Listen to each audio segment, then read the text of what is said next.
అడవిలో ఒక జింక తన పిల్లతో జీవిస్తుంది.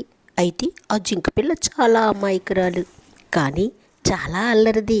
ఒకరోజు తల్లి, నువ్వు ఇలా ప్రతిదానికి హడావుడి చేయకూడదురా కన్నా, నిదానంగా ఉండాలి. సరే అమ్మా, నేను ఈ పక్కనే ఉన్న చెరువు ప్రక్కన ఆడుకుంటాను.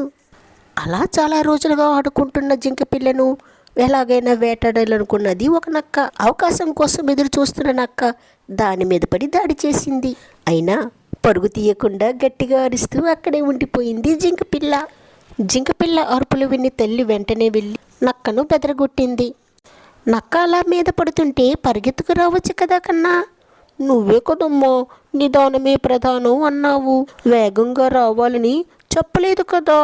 నిదానం అంటే ప్రతి పనికి అలాగే ఉండాలని కాదు కన్నా, సమయం సందర్భం బట్టి మనల్ని మనం మార్చుకుంటూ ఉండాలి అన్నది తల్లి జింక.